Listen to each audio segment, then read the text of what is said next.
Welcome back.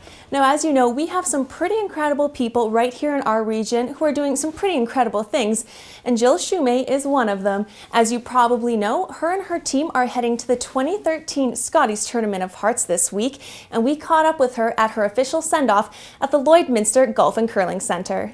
Residents and fans came out to wish the team luck before they head to Kingston, Ontario to represent Saskatchewan at the Scotties. It's really rewarding to know that people are cheering for you and rooting for you and getting behind you, and when this many people come out in a community this size, it just makes you feel really good. When I moved back to this community about 10 years ago, and it's been so phenomenal. Like the support we get from the curling club, like I throw rocks twice a week.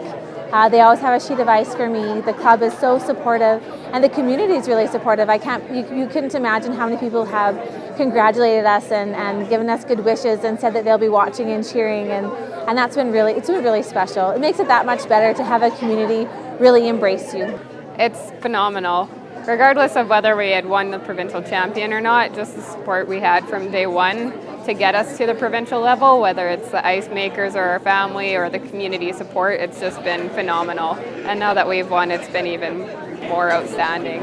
Oh, it's absolutely incredible. I mean, just here is a fantastic turnout, and we know that it's almost a small portion of what we've heard in the last little while, all the support right from, I had to send out to my bosses at the animal hospital for being so supportive and give me this holiday time, and just being an absolute blast to work with in the meantime, as well as everybody in the community has supported me right from a youngster here, and went through a lot here in the community, in the curling world, and couldn't have done this without Lloydminster. So. Finishing third at last year's provincials meant Shumay and her crew entered this year's competition as the underdogs.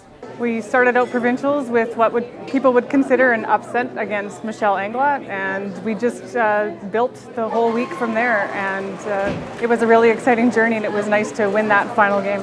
We formed this team last season, and Jill decided it was time to go back to skipping, which I'd been encouraging her to do, and I'd been curling in Alberta for a few years, so I said that I would come with her, and we wanted a young, dynamic front end, which we found in Taryn and Janae, and so last season it was a season of getting to know each other, and we actually did fairly well at provincials last year. We got third, and we knew this year that we could build on that success, and so we were part of the Saskatchewan High Performance Program.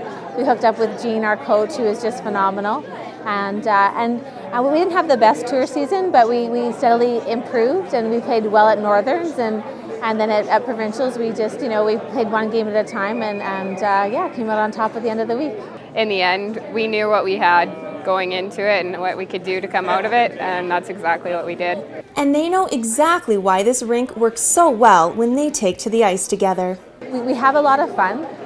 We remember why we curl. We love to curl, we love the sport, and we love to be out there on the ice, and I think that makes all the difference. Each of us are so independent, but we all have such a good sense of humor and personality that we all just mesh so easily. I think we all get along really well. I think that's a big part of women's curling. I've played with a lot of players, and you can play with people that throw perfectly, but if you don't have the chemistry, it makes a big difference in your team, and we have a really, really great chemistry.